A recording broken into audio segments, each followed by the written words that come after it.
Continuing our review, let's move on to page 2, where we have a couple of things to graph.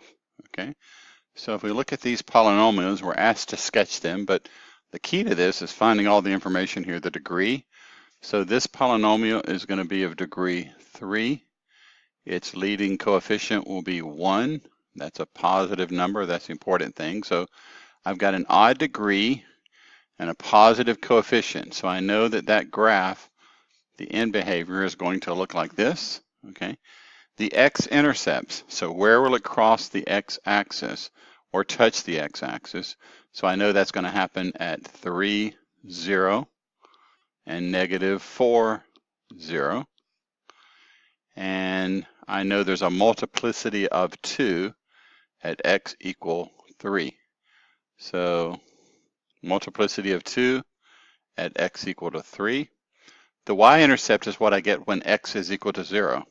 So that's 0 minus 3 squared times 0 plus 4.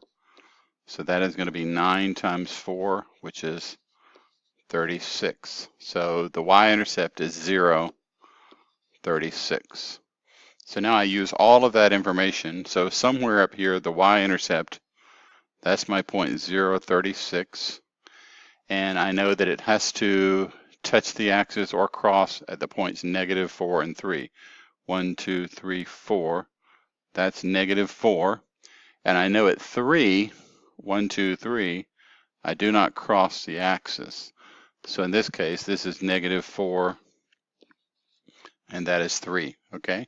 So I know if it starts down in this area, it's going to have to go through the point 4, up to 0, 36, down to 3, and then back up. So the only thing this graph can do is to go up here, come down, do not cross, and then go back up. Okay, so that is the graph. Okay, so I know the end behavior, I know the x-intercepts, and I know the y-intercepts in this case. Let's move on to the next one. The degree of the next one, 2, 3, 4. This is a 4th degree polynomial.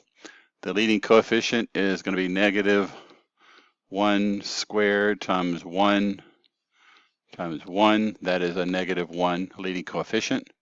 So even degree, negative coefficient. I know immediately this graph looks like this on the endpoints. Okay, even degree, negative coefficients. The x-intercepts, that's going to be at negative 1, 0, 1, 0, and negative 4, 0. I do have a multiplicity of 2 at x equal negative 1. The y-intercept is what I get when x is equal to 0. So that's going to be negative 1 times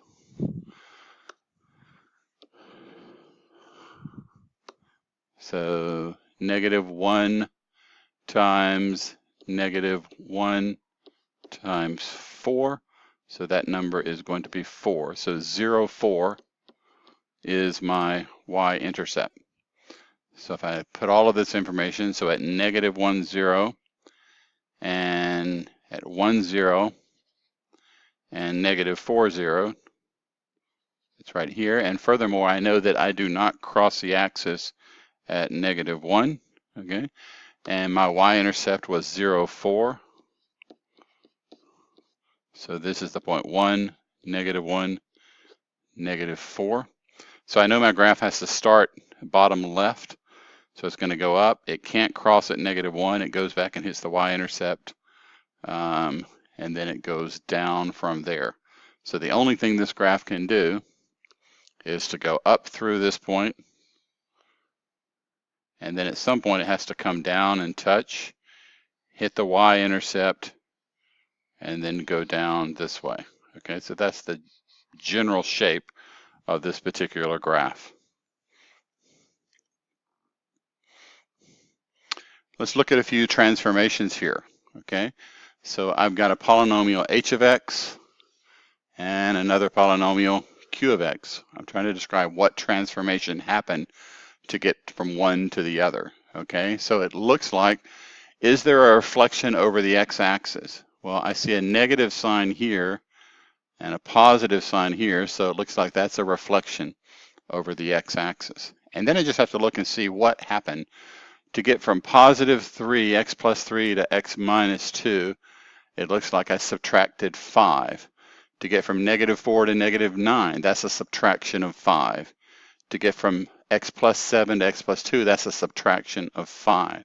So if I subtract 5, remember that is a shift of 5 units to the right. Remember, it's backwards on the horizontal shifts. And then you look at, there's a plus 7 off here by itself. So this graph went 7 units up, okay? So that's the transformation of that polynomial. Let's do one more of those. H of x to q of x, okay?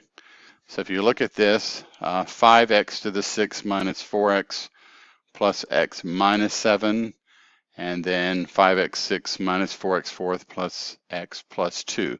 So it looks like there's no reflection because I don't see a negative sign. I don't see any shift left or right. And it looks like all that really happened here was instead of this being a negative 7, it became a positive 2. So it looks like you have to go up 9 to get from negative 7 to positive 2.